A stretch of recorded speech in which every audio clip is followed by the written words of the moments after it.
El sistema informativo de Canal 1 presenta CMI Emisión Central. Desastre en la Sierra Nevada. Incendio arrasa con pueblos indígenas. Nunca había visto algo similar, dice exministro. Minería ilegal en Chocó agrava situación de damnificados por inundaciones. Maduro dice que si Guaidó regresa, tendrá que comparecer ante la justicia. Regresaré pase lo que pase, dice Guaidó en CMI. Tragedia por explosión de campo minado en Tumaco. Duro debate en el Congreso por asesinato de exmilitantes de las FARC. Partido Liberal hace duras críticas al plan de desarrollo. Corte Suprema falla sobre paternidad que no se reconoce a tiempo. Cardenal hallado culpable de abusar de menores. Desierta subasta sobre energías alternativas. Cafeteros piden retirar al café colombiano de la Bolsa de Nueva York. Director de Coldeportes denuncia acoso sexual en varios deportes. En minutos nos conectamos desde el Centro de Memoria, Paz y Reconciliación en Bogotá, que tiene un proyecto que busca darle nuevos significados a espacios golpeados por la violencia en la capital, y todo a través de la bicicleta. No me fallen. Buenas noches. Nuestros secretos de hoy. 1. Por falta de pago, los computadores de la Cámara de Representantes se quedaron sin antivirus. Increíble. 2. La Contraloría de Bogotá acaba de tomar una medida sin precedentes en la historia de la capital del país. 3. En la nueva legislatura, los congresistas deberán dar a conocer la hora de llegada y salida de comisiones y plenarias. Y tengo ñapa. ¿Cómo se mueven los bogotanos? Original encuesta. Pero no sean mal pensados. 1, 2, 3 y mi ñapa movida al cierre.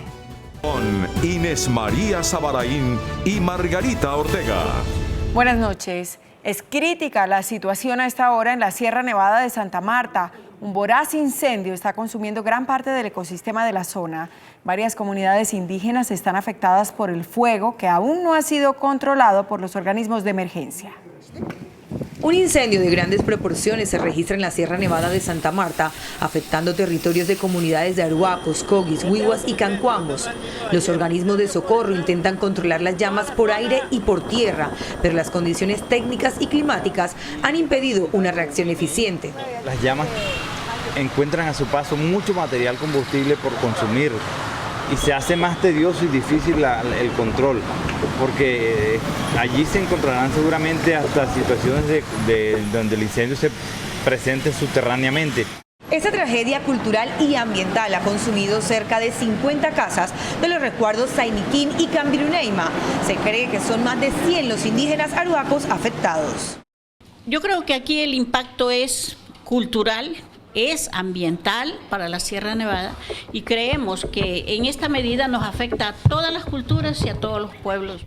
Este hecho histórico habría sido producido por las denominadas quemas controladas que cada año practica la población ancestral, en este caso llegando a la parte más alta de la sierra. Para el exministro de Ambiente, Juan Meyer, lo que ocurre en la Sierra Nevada no tiene precedentes y lo califica como una tragedia ambiental. Los incendios cubren los territorios de los Arhuacos, Coguis, Huihuas y Cancuamos. En mis 42 años de trabajo con la sierra, nunca había visto algo similar. Es una tragedia ambiental y cultural de enormes proporciones. Ya se incendió un pueblo arhuaco con cerca de 50 casas. Y en el Chocó, los damnificados por la creciente del río San Juan denunciaron que el recorrido del agua se está desviando hacia sus viviendas como consecuencia de los centenares de toneladas de sedimentos arrojados al lecho en los puntos de explotación de minería ilegal. El nivel del río San Juan disminuyó, sin embargo miles de familias permanecen en alerta. Les preocupa que las inundaciones de las últimas horas fueron muy superiores a las que han soportado en otros años. Líderes comunitarios y autoridades civiles de esta región del país han denunciado que los sedimentos que son arrojados por la minería ilegal al río San Juan han formado varias playas como esta que tenemos aquí al fondo, y estas han hecho que el río se desvíe, afectando sus viviendas. Por el impacto que causa la minería, nos ha venido dejando demasiado sedimento, y con cualquier creciente entonces tenemos el agua encima de las viviendas. Que toda la sedimentación de las draguetas que estaban arriba, las dragas, han echado eso hacia abajo. Es decir, echan el sedimento producto de la minería sobre la misma agua. Sobre la misma agua y eso la va llenando. Según denuncias de la población, varias obras de protección como muros y jarillones quedaron inconclusas, dejando a la comunidad expuesta a la fuerza de las aguas del río San Juan. Pero esta vez no lo hicieron en concreto, sino que nos lo hicieron apilando piedras. Los damnificados empiezan a regresar a sus casas, a recuperar lo poco que dejó la inundación. Bueno, en mi casa se mojaron todo lo que se hizo de colchón, toda la ropa, se nos mojó algo abajo, el televisor, la nevera valció, todo valció en la casa. La comunidad reclama el dragado del río para evitar daños mayores cuando vuelva a llover intensamente. De otra parte, del anunciado regreso a Venezuela del autoproclamado presidente interino Juan Guaidó genera temor ante la posibilidad de que la justicia chavista lo arreste acusándolo de ser un prófugo en flagrancia. Esther Yáñez, nuestra corresponsal en Caracas, tiene todos los detalles. Esther, buenas noches. Sí, buenas noches, compañeras en Bogotá. Saludos desde Caracas, donde después de un fin de semana muy tenso en la frontera y con movilizaciones en la capital, hay mucha incertidumbre sobre los próximos pasos que dará Juan Guaidó. ¿Volverá o no volverá a Venezuela? Recordemos que sobre él pesa una investigación judicial y la prohibición de salir del país. Juan Guaidó no podía salir de Venezuela, pero lo hizo. Está en Bogotá a pesar de que el Tribunal Supremo de Justicia venezolano le está investigando por usurpar las funciones de Nicolás Maduro. Guaidó desafió al Poder Judicial, así que se le puede considerar un prófugo. Se puede considerar un prófugo de la justicia en tanto es una persona que ha desafiado directamente una prohibición de salir del país. Y si se le puede considerar un prófugo de la justicia venezolana, entonces, ¿cuál es su estatus legal? Se encuentra en franca desobediencia de esa medida, en desacato, y de regresar a Venezuela pudiera estar en condiciones de imputársele por ese desacato. La pregunta que todos se hacen ahora es, ¿podrá ser detenido cuando vuelva a Venezuela? Pudiera ser detenido, pudiera dictársele una orden de aprehensión. ¿Ordenará entonces o no el Tribunal Supremo de Justicia su detención si vuelve a Venezuela? Cualquier acción en su contra será considerada como un ataque grave y tendrá una importante respuesta. Eso ha advertido Estados Unidos. Desde Caracas, Venezuela, Esther Yáñez para CMI La Noticia. Esther, gracias. Y durante una entrevista exclusiva con ABC News, el presidente de Venezuela, Nicolás Maduro, aseguró que el autoproclamado presidente Juan Guaidó tendrá que vérselas con la justicia si regresa a su país. Él puede salir y entrar y tendrá que ver la cara de la justicia, porque la justicia le tenía prohibido la salida del país. Debe respetar las leyes. El líder chavista acusó al gobierno estadounidense de producir una crisis en Venezuela con un oscuro interés. Ellos han fabricado o han tratado de fabricar una crisis para justificar una política de escalada e intervención militar en Venezuela, para traer una guerra a Sudamérica. Maduro también acusó de mentiroso al periodista que lo entrevistaba cuando le preguntó sobre las denuncias de la ONU acerca de la muerte de cientos de civiles durante las protestas contra su gobierno.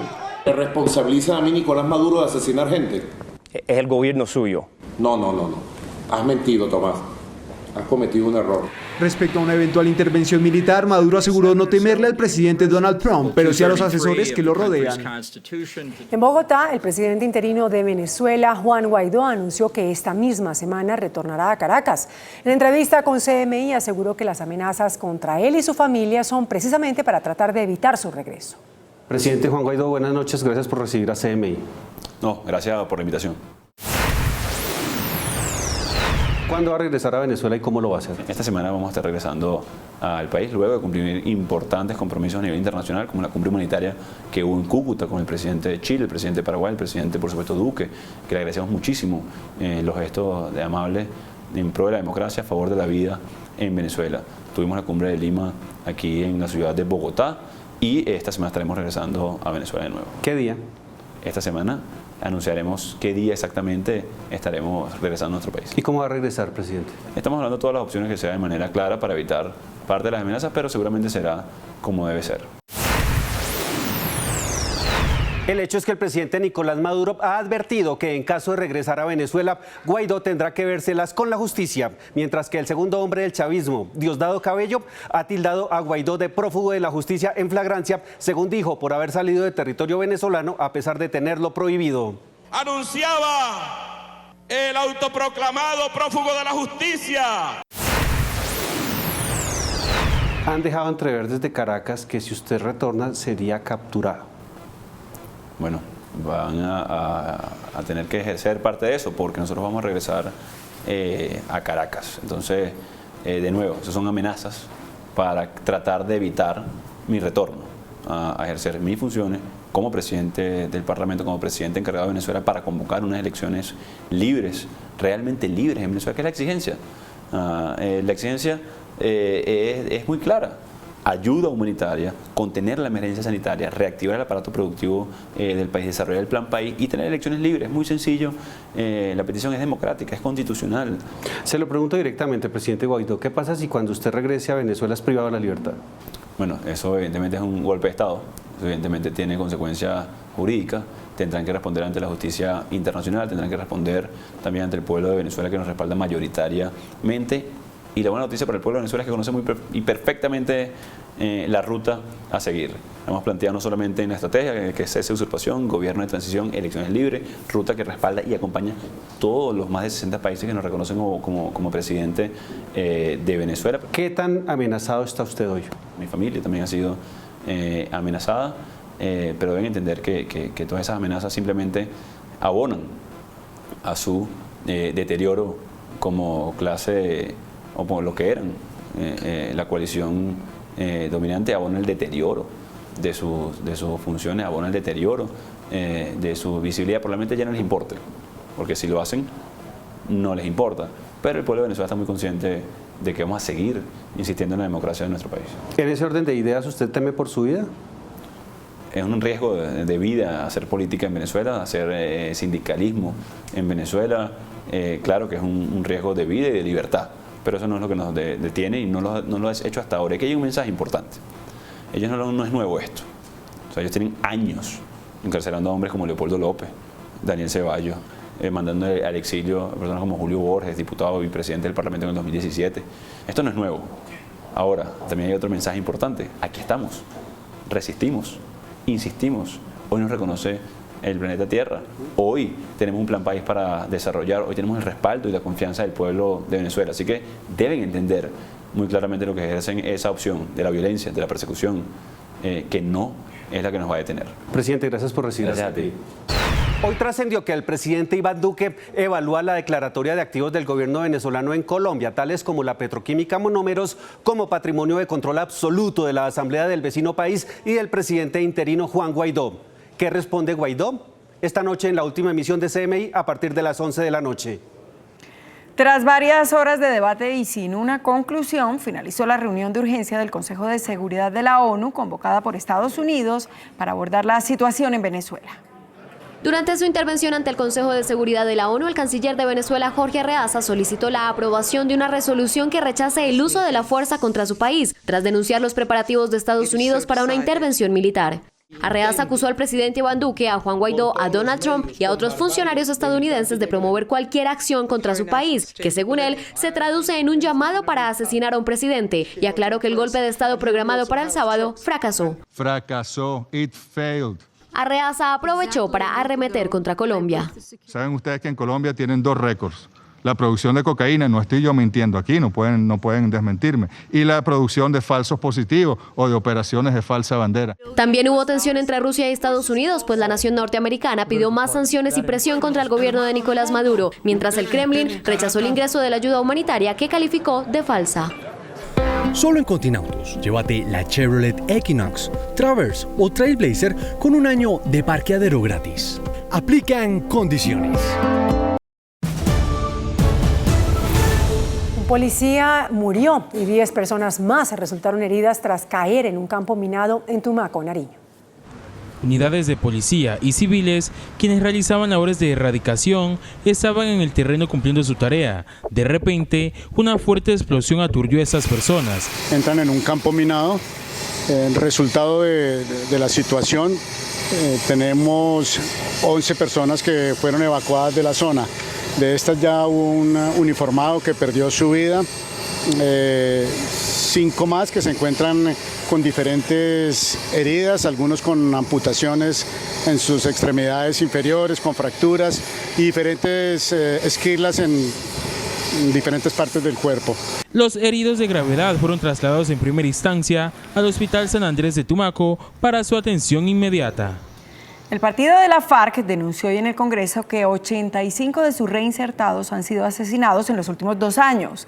La ministra del Interior, Nancy Patricia Gutiérrez, indicó que el 70% de esas personas estaban en actividades ilícitas. De acuerdo con la denuncia de la FARC, más de 85 miembros reincorporados a la vida civil han sido asesinados en los últimos 2 años. Incluidos 2 que fueron asesinados hace apenas 24 horas. Pues esta inquietud, que no es nueva, sino que sobrepasa ya la suma de 85 integrantes de nuestro partido que han sido asesinados en los últimos 2 años. La ministra del Interior confirmó la cifra. Efectivamente, la cifra oficial a 31 de diciembre son 85 exintegrantes asesinados, pero según un reporte que nos dio la Fiscalía General a comienzos de diciembre del año pasado, cerca del 70% de estos homicidios corresponde a vinculaciones con grupos ilegales y con economías ilegales. El partido de la FARC reclama medidas de seguridad.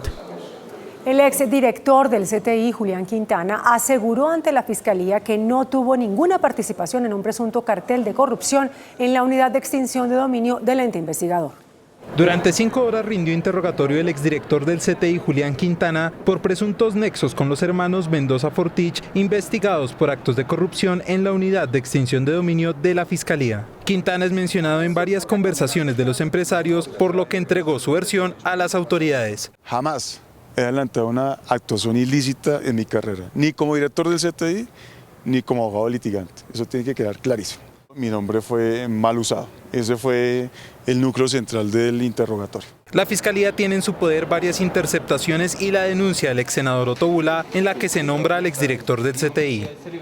El fiscal general Néstor Humberto Martínez envió una carta a la ministra de Justicia, Gloria María Borrero, y al director del IMPEC, general William Ruiz, en la que pide que se tomen medidas urgentes para descongestionar las unidades de reacción inmediata del país. En la misiva, el fiscal asegura que estos centros penitenciarios transitorios tienen un hacinamiento superior de 130%, por lo que incluso se han tenido que suspender operativos en 11 ciudades. La Sociedad de Activos Especiales, entidad encargada de administrar los bienes en proceso de extinción de dominio, le entregó a la Nación 140.000 millones de pesos, producto de la venta y arrendamiento de los mismos. El gobierno recibió 140.000 millones de pesos por parte de la Sociedad de Activos Especiales, que ahora serán destinados para fortalecer la administración de justicia. Parte de esta transferencia que estamos haciendo al Estado es porque logramos vender un portafolio de los bienes que tenemos administrados. Eso nos permitió tener un mayor valor de recursos. La entidad explicó que estos rendimientos fueron obtenidos por la venta y administración de bienes embargados por la Fiscalía. Eso es parte de lo que se produce en ingresos de venta de activos, de venta del portafolio de bienes que nosotros administramos, y todo ese resultado es un resultado muy interesante para las políticas antidrogas de las entidades. En 2019 se espera recaudar 150.000 millones de pesos producto de estos bienes. La Corte Suprema de Justicia reconoció que los menores de edad, con edad suficiente para expresar sus ideas, tienen derecho a renunciar a la prueba de ADN en casos de procesos por paternidad cuando ésta no se reconoce a tiempo. El pronunciamiento fue hecho por la Sala Civil al tutelar los derechos de una joven de 16 años que solicitó no ser obligada a practicarse una prueba de ADN para establecer su parentesco con el demandante. El juez que conoció el caso en primera instancia ordenó la práctica de la prueba, pese a la negativa de la joven. La Corte señaló que la justicia no puede obligar a un hijo a establecer la existencia o inexistencia de una relación biológica con su progenitor cuando no lo desea, porque estaría violando sus derechos a la intimidad, autodeterminación e identidad. Existen otras vías no coercitivas que podrían llevarlo a generar un mejor ambiente para intentar entablar una relación filial con ella. El juez 16 de ejecución de penas en Bogotá negó la libertad al ex senador Alberto Santofimio al considerar que no indemnizó a las víctimas del magnicidio de Luis Carlos Galán. Según la justicia, Santofimio adeuda a las víctimas del hecho cerca de 1.725 millones de pesos. Por esta razón, aunque ya había cumplido las 3/5 partes de la condena, se le negó la libertad condicional. El Papa Francisco le prohibió el ejercicio del sacerdocio al cardenal de Australia, George Pell. Pell, quien ya no es prefecto de la Secretaría de Economía, fue encontrado culpable de abusar de 2 menores de 13 años en 1996, cuando era arzobispo de Melbourne. El presidente de Estados Unidos, Donald Trump, habría retirado la nominación de Joseph McManus como nuevo embajador en Colombia. Así lo revela el portal Real Clear Politics. Desde su postulación, un grupo de congresistas republicanos han bloqueado en reiteradas ocasiones la nominación tras reprocharle su cercanía con la demócrata Hillary Clinton y por la poca experiencia que tiene en temas de la región. Vietnam se prepara para un segundo encuentro entre el presidente Donald Trump y el líder norcoreano Kim Jong-un. La cumbre dará inicio con una cena mañana en la noche, seguida de una extensa agenda de reuniones en donde se espera que ambos líderes discutan sobre las relaciones entre ambos países y una completa desnuclearización de la península coreana. La ministra de Minas y Energía, María Fernanda Suárez, anunció una segunda fase para la subasta de energías alternativas tras declararse desierta la adjudicación programada para hoy. La primera subasta, que buscaba adjudicar proyectos de energías alternativas como solar y eólica, se declaró desierta al no cumplirse con los estándares y requisitos exigidos por el gobierno. Las 22 iniciativas, entre ellas 17 solares, 4 eólicas y una de biomasa, quedaron a la espera de una segunda subasta, la cual se convocará en segundo trimestre del año. Buscamos asegurar que hubiera muchísima competencia durante todo el proceso. Por esa razón no hubo adjudicación, pero este es un proceso que sigue en el camino de ser exitoso. Mantener el interés que hay en el país, en invertir en energías renovables. Estas energías aumentarían su participación al 8% en el mercado energético colombiano. El presidente de Ecopetrol, Felipe Bayón, reveló que las utilidades de la compañía alcanzaron los 11.6 billones de pesos en el último año. La compañía petrolera obtuvo ganancias por 11.6 billones de pesos, lo que representó un incremento del 75%. La cifra representa los niveles más altos en los últimos 5 años.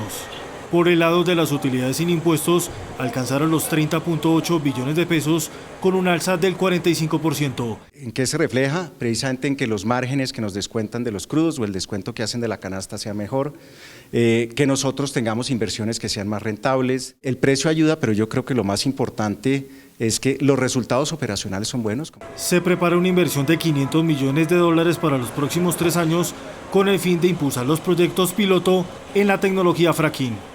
Los cafeteros pidieron retirar la cotización del grano de la Bolsa de Nueva York. La propuesta fue hecha por el gerente de la Federación Nacional de Cafeteros, Roberto Vélez, al señalar que los precios no juegan en favor de los productores. Y simplemente llegar a un punto en donde uno tiene en cuenta el costo de producción más una rentabilidad. Y el que quiere me paga eso y el que no quiere no compra café colombiano. El dirigente señaló que se requiere de un cambio estructural y no coyuntural. Los cafeteros de Colombia no pueden seguir siendo mendigos para toda la vida, porque una industria se está enriqueciendo con su producido. Por el momento el gobierno habilitó 95.000 millones de pesos para superar la crisis de precios. El expresidente César Gaviria, jefe del Partido Liberal, hizo serios reparos al Plan Nacional de Desarrollo, al que considera centralista y desfinanciado. Por considerarlo ideologizado, sin recursos para la paz y el agro y extremadamente centralista, el expresidente Gaviria anunció que el Partido Liberal hará oposición al Plan Nacional de Desarrollo. El proyecto presentado por el gobierno omite incluir un capítulo especial y expreso en el que se garanticen los recursos presupuestales para darle continuidad a la implementación del acuerdo de paz. Tacaño con el agro, y eso desconoce una enorme realidad social, y es que las mayores condiciones de pobreza de nuestro país se encuentran en el sector rural.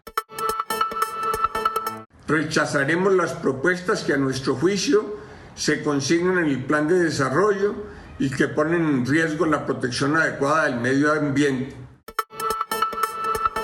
Que se retiren de las bases del plan de desarrollo todas aquellas alusiones de carácter político que reflejan el pensamiento de un sector minoritario de la sociedad colombiana y que no son verdaderamente sustento de las políticas públicas que adopta el plan.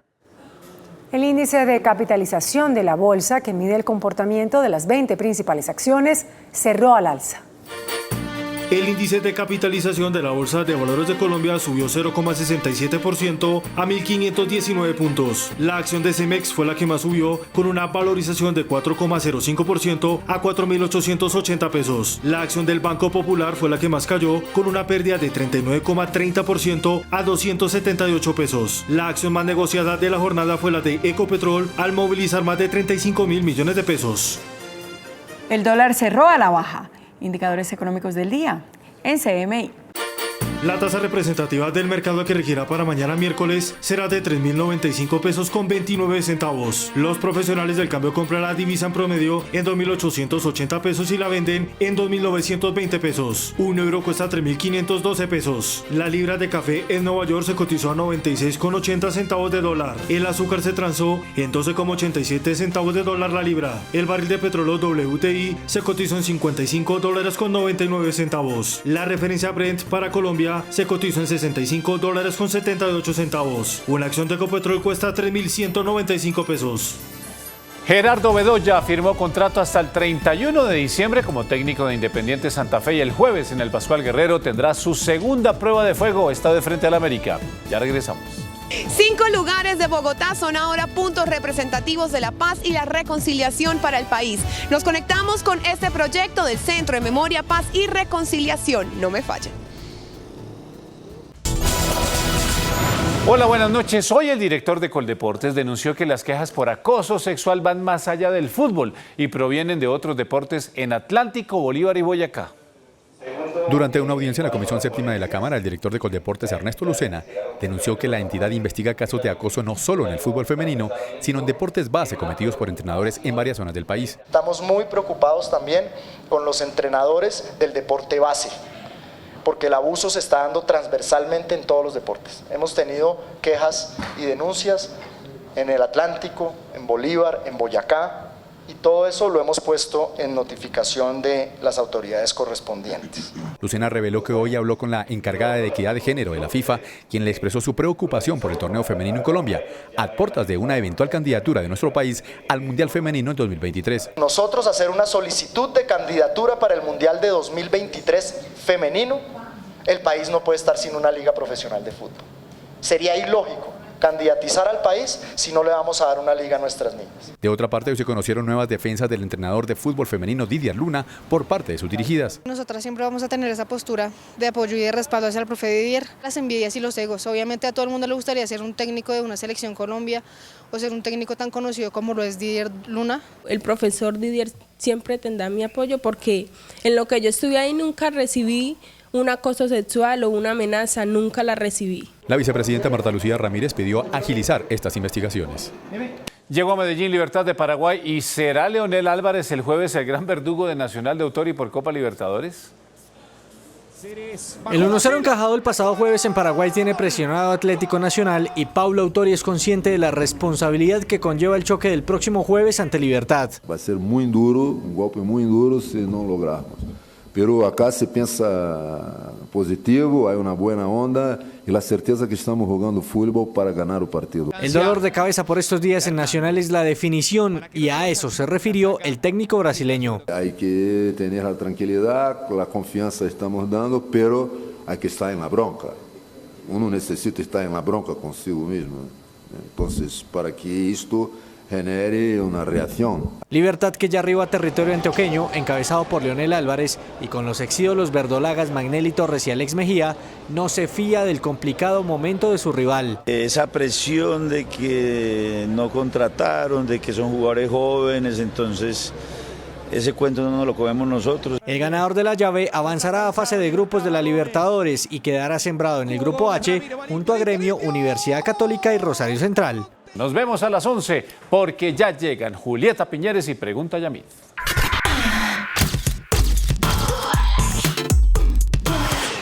Hola, muy buenas noches para todos. Me encanta saludarlos como siempre. Hoy nos conectamos desde el Centro de Memoria, Paz y Reconciliación en plena avenida El Dorado en Bogotá. Desde aquí inicia un proyecto que se llama La Vuelta a la Memoria en Bici, que pretende recorrer espacios que han sido golpeados por el conflicto armado de nuestro país y darles un nuevo significado. Este es el plan para que se apunten la próxima vez. Algunos aseguran que Bogotá no tuvo que vivir de frente el conflicto armado del país. El Centro de Memoria, Paz y Reconciliación, a través de su proyecto, se encarga de recordarles los hechos a los capitalinos. Vamos a hacer un recorrido por lugares muy representativos de la ciudad. Vamos a ir, primero que todo, al edificio del DAS, para recordar todo lo que pasó allá, los miedos que se generaron. De ahí vamos hasta la Casa de Nariño, por el lado de atrás, por el lado de la Sexta, un poco para ver cómo después de la bomba en la Escuela General Santander se ha vuelto a generar ese miedo en la ciudad. De ahí arrancamos y vamos hasta lo que era antes la Embajada de Estados Unidos. Vamos a ver ahí cómo la arquitectura también se construyó pensando en el miedo que generaba un posible atentado contra la Embajada. Son 5 eventos al año. El que sigue será el próximo 9 de abril, en el que esperan una masiva asistencia. Además, a través de la aplicación CMPR podrán encontrar las rutas e historias si quieren hacerlo de manera independiente.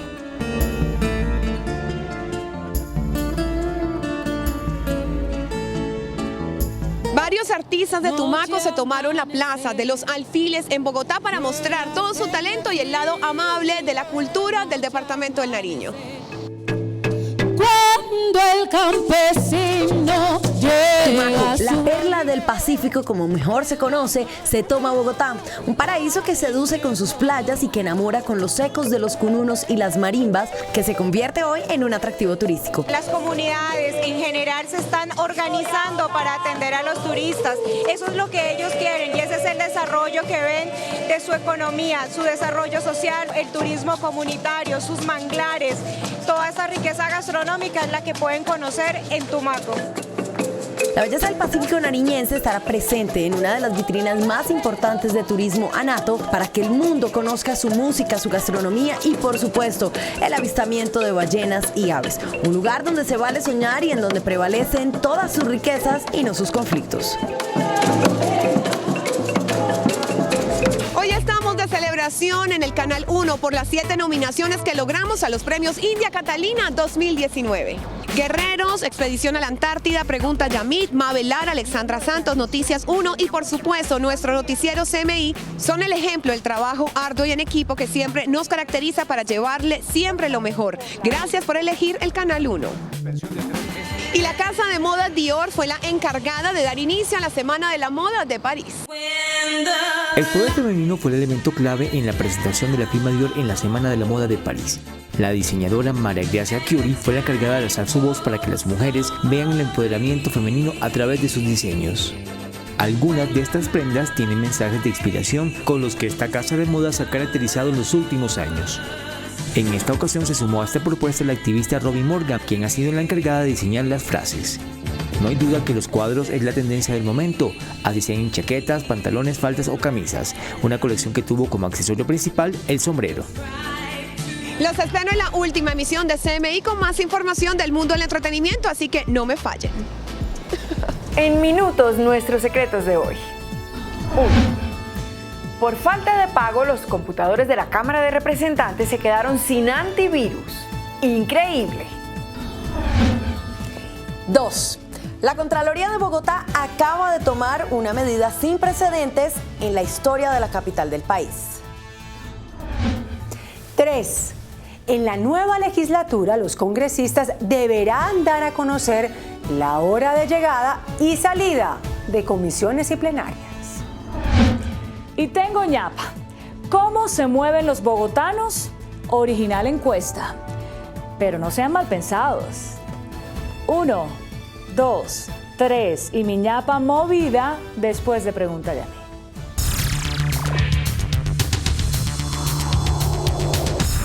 Resultados al sondeo de anoche. Después de la entrevista en Pregunta Yamid, ¿a usted cómo le parece Ángela Garzón como candidata a la alcaldía de Bogotá?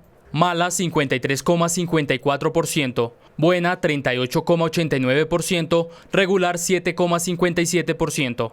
Muy buenas noches Mauricio Claver Carone es asistente especial del presidente Trump de los Estados Unidos y actual director principal para asuntos del hemisferio occidental.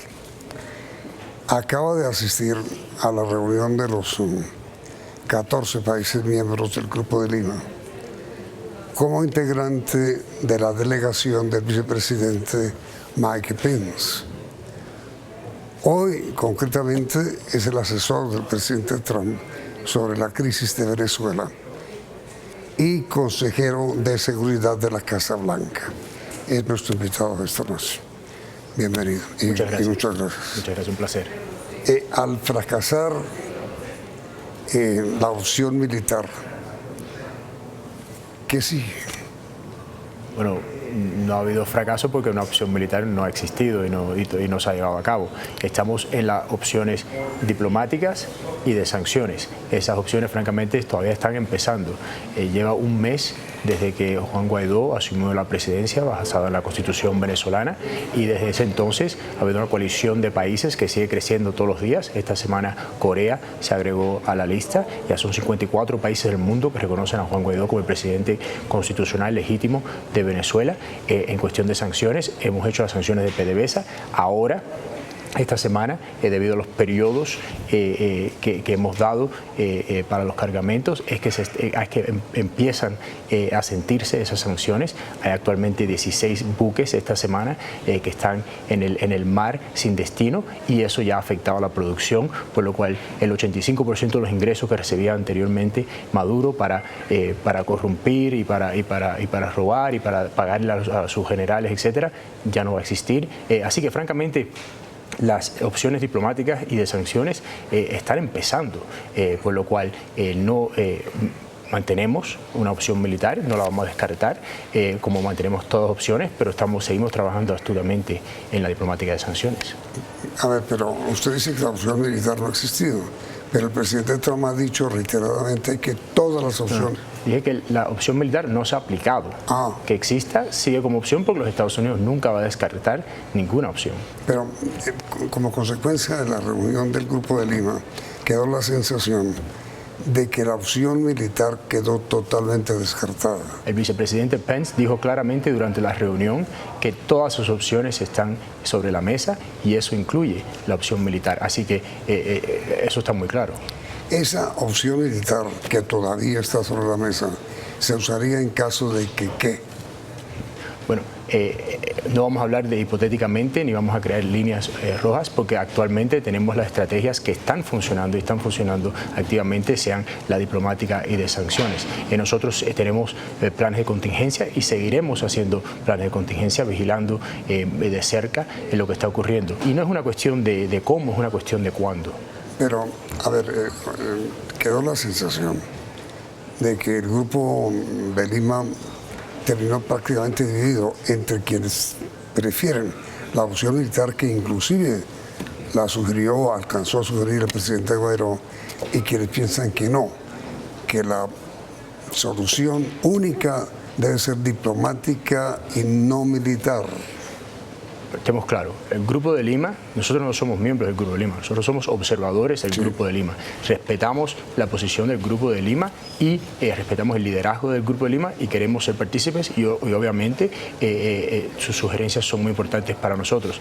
Pero la única persona que decide la opción militar, el cómo y cuándo en los Estados Unidos es el presidente de los Estados Unidos. Ahora, la posición de Colombia en general ha sido la de que el problema de Venezuela debe ser resuelto por los propios venezolanos. ¿Está usted de acuerdo? Absolutamente, al punto de que hay una vía pacífica constitucional en la cual hoy en día el presidente interino es Juan Guaidó y el presidente interino llevará, basado en la Constitución, elecciones libres e independientes y desafortunadamente Nicolás Maduro y un grupo quieren seguir usurpando la democracia y no permitiendo esa solución entre venezolanos. Desafortunadamente, aunque la solución de Venezuela es para Venezuela, las consecuencias de las acciones de Nicolás Maduro y sus secuaces tienen efectos muy grandes, no solamente en Colombia, pero también en cuestiones de la crisis más grande de refugiados en la historia moderna, sobre el resto de América del Sur y el continente en sí. El presidente Duque sugirió en el Grupo de Lima que las medidas debían ser, por ejemplo, el bloqueo de los capitales que tiene Venezuela en los países del Grupo de Lima. ¿Usted qué opina? Nosotros estamos ayudando y cooperando y trabajando conjuntamente con el Grupo de Lima y también con la Unión Europea para seguir incrementando el congelamiento de esos bienes. Sabemos que hay miles de millones de dólares que Nicolás Maduro y su grupo han ido escondiendo y tienen por diferentes partes del mundo. Sus familiares han estado viviendo con un doble estándar en el cual viven vidas de lujo en Miami, en Casacampo, en Madrid, París, Roma, mientras tienen al pueblo venezolano sometido a la miseria. Ese doble estándar para el mundo debería terminar. El gobierno, el Estado venezolano tiene capitales en Colombia, como la inversión que tiene en monómeros en Cartagena y también en Estados Unidos. ¿Qué va a pasar con esos capitales? Inmediatamente después de comerciales, si usted me perdona.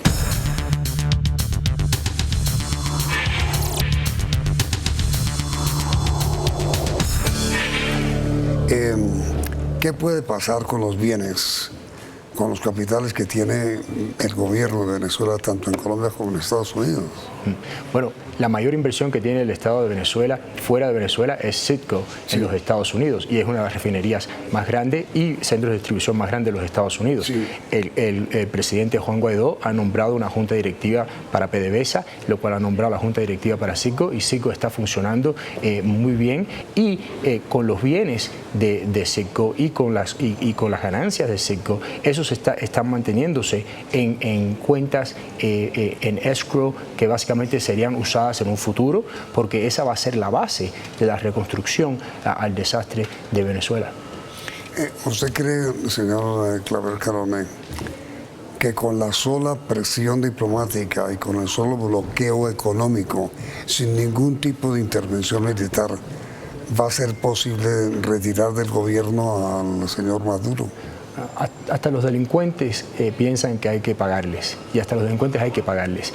Maduro se ha mantenido y se habría mantenido con cierto poder basado en los sobornos, entregándole a los militares a PDVSA, pagándole a los grupos de colectivos, pagándole a los cubanos para que mantengan ese sistema de inteligencia contra inteligencia y represión, y si no tiene dinero para hacerlo, no lo va a poder hacer. Eso son matemáticas muy básicas y muy simples. En general, los 14 miembros del Grupo de Lima en los Estados Unidos han pedido que los militares venezolanos reaccionen y derroquen a Maduro. Pero es que el problema es este, es que el gobierno de Venezuela hoy está en poder de los militares a través del señor Maduro, a quien han colocado ahí. Francamente creo que cualquier militar quisiera, su deber debería ser apoyar, proteger a su pueblo, proteger a su constitución y buscar un mejor futuro y no esencialmente proteger a un títere. Y yo la única cosa que discreparía sobre la pregunta es que sí, los militares mantienen hasta cierto punto a Maduro, pero ese control viene más de La Habana que del Fuerte Tiuna. ¿Usted cree que ese apoyo cubano que mantiene a Maduro en el poder? Yo no tengo la más mínima duda que es el gobierno cubano que ve a Venezuela como un problema existencial para su futuro y quieren mantener la tensión y la disrupción en Venezuela, sin duda. ¿Pero es Cuba o es Rusia? Porque esa... Es Cuba. No Rusia. A Rusia ya le deben por lo menos 10.000 millones de dólares, le debe Maduro a los rusos. A Putin le gusta el dinero, a los rusos les gusta su dinero y le gusta que le paguen su dinero. Y actualmente, esto es muy interesante para Rusia y para la China también, ellos están sufriendo un problema reputacional y de crédito. La única manera, si yo soy el gobierno ruso, a quien me deben 10.000 millones, o soy el gobierno chino, a quien me deben 20.000 millones, con las sanciones actuales y el panorama económico, a mí Maduro nunca me va a pagar lo que me debe. La única manera que tiene Venezuela, la única manera que tienen los rusos y los chinos a que se les paguen es eventualmente entrando en algún tipo de acuerdo o que haya un proceso democrático en el cual Venezuela se pueda reconstruir y pueda prosperar. Así que es en el interés de ellos, francamente, de que haya una reconstrucción y que Venezuela vuelva a ser un país próspero, lo cual obviamente Nicolás Maduro no les va a llevar. Mauricio Claver Carone, secretario asesor de seguridad del presidente Trump de los Estados Unidos. Quisiera pedirle continuar esta entrevista para un nuevo programa para mañana. Muchas gracias. Entonces, los invitamos al 1, 2, 3 y mañana continuamos la entrevista con el señor Claver Carone.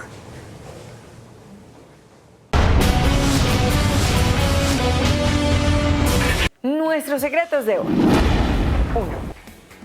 La Cámara de Representantes se quedó sin antivirus. El gran riesgo es que la falta de antivirus podría generar que todos los proyectos que están en trámite se pierdan y las ponencias también están en riesgo. Por una parte, delincuentes informáticos podrían secuestrar los datos. Por otra, se perdería la eventual confidencialidad de todos los archivos. Ese fue el origen de Wikileaks. Lo que hizo Assange fue aprovechar precisamente la falta de seguridad y de protección de documentos confidenciales y hacerlos públicos. Digamos que esos son los graves riesgos tecnológicos. Lo absolutamente vergonzoso es que los funcionarios encargados no pagaron el agua y la cortaron. No pagaron los teléfonos y lo suspendieron. No pagaron internet y lo interrumpieron. Y ahora lo que faltaba. No renovaron los contratos de seguridad informática y están en riesgo todos los documentos archivados. ¡Ave María! 2. La Contraloría de Bogotá ordenó embargar el sueldo de la actual directora de Catastro Distrital, Olga Lucía López Morales, quien debe responder por una presunta afectación al erario calculada en 458.645.328 pesos. Según la Contraloría Distrital, la actual directora de Catastro, cuando se desempeñó como jefe de fiscalización de la Secretaría de Hacienda, no adelantó las medidas pertinentes para que 2 empresas en Bogotá pagaran oportunamente el impuesto de industria y comercio, lo que a juicio de la Contraloría afectó el recaudo de tributos por parte de la ciudad. Parece una broma de mal gusto, pero la medida ya está en firme y fue notificada a la funcionaria. 3. Los senadores y representantes tendrán que dar a conocer a qué hora llegan al Congreso y a qué hora se retiran. Acogiendo una directriz del Consejo de Estado, la norma busca eliminar la perversa práctica de los congresistas de llegar y retirarse minutos después. Eso genera la falta de quórum que no permite tomar decisiones. A veces lo hacen por táctica política para disolver la sesión por alguna razón y muchas veces se ausentan para cumplir otras tareas. Si hay una reiterada práctica de la costumbre que se requiere romper, los parlamentarios se exponen a perder la curul. Tengo ñapa. A partir de hoy y durante 4 meses, encuestadores tocarán a la puerta de 21.000 hogares en Bogotá y en 18 municipios de Cundinamarca.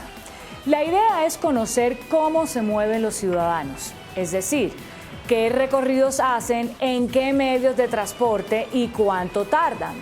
La meta es consultar a más de 100.000 personas. La encuesta se realizará hasta el 13 de junio. Lo curioso de esta historia es que cuando le conté al flaco que harían un censo sobre cómo se mueven los bogotanos, me respondió: oye, chiqui, ¿y por qué no sugieres que también encuesten en la costa? Hasta mañana. Que descanse. Hasta aquí las noticias en CMI, a continuación El Sultán. No se pierda la tercera temporada de Sin Senos, Si Hay Paraíso, de lunes a viernes a las 8 de la noche. Solo por el Canal 1.